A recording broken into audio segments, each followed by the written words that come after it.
이어서 강릉입니다. 폐광지역 개발기금 관련 소송이 오는 6월 말 항소심 선고를 앞두고 있습니다. 강원랜드가 법원의 조정 권고를 거부한 가운데 폐광기금 소송 갈등이 폐광지역 전역으로 확산하고 있습니다. 정창환 기자입니다. 폐광지역 4개 시군의 사회단체 대표들이 한데 모였습니다. 폐광지역 개발기금과 관련한 항소심 선고에 앞서 대응책을 마련하기 위해서입니다.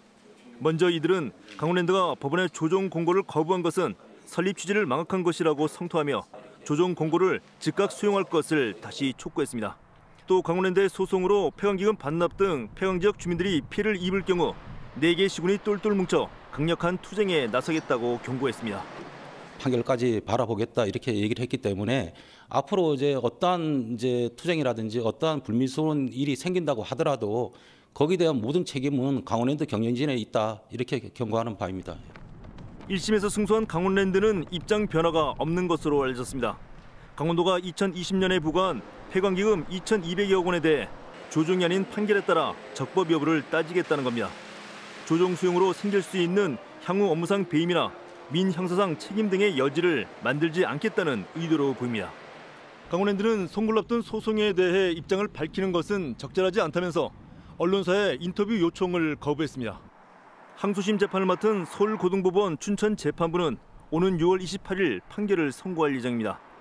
만약 강원도의 부과 처분이 부당하고 이미 받은 폐광기금 1,070억 원을 도로 반납해야 하는 결과가 나올 경우 강원도 폐광지역과 강원랜드 간의 갈등이 극심해질 것으로 우려됩니다. KBS 뉴스 정창환입니다. 강릉시민행동 등 강릉 지역 14개 단체는 오늘 춘천지법 강릉지원에서 기자회견을 열고 경찰이 교사를 강제 연행해 구속영장까지 청구한 것은 공권력 남용이자 폭거라고 주장했습니다. 이들은 신경호 교육감이 지난해 약속한 강릉 유천초 교사 징계 관련 합의를 지키지 않아 면담을 기다리는 교사를 경찰이 연행했다며 법원은 무리한 영장을 기각하라고 촉구했습니다. 춘천경찰서는 지난달 28일 강원도교육청의 퇴거 요청에 응하지 않고 교육감실 앞에서 농성을 이어간 교사 A씨에 대해 공무집행 방해와 상해 등의 혐의로 구속영장을 신청했습니다. 동해시가 정신질환 등 사회 적응에 어려움을 겪는 시민을 돕기 위해 전문가로 구성된 솔루션위원회를 오늘 발족합니다. 위원회는 교수와 의사, 변호사 등 13명의 전문가로 구성됐습니다. 이들은 내년까지 고립가구, 정신질환, 알코올 중독 등을 겪고 있는 시민을 발굴해서 관찰하고 대책을 마련하는 활동을 합니다.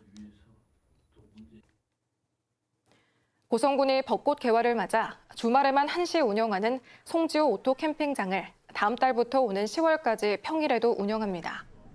또 백도와 봉수대 오토 캠핑장 등 지역 6곳의 공공 캠핑장이 이달 안에 차례로 개장해 올 하반기까지 운영될 예정입니다.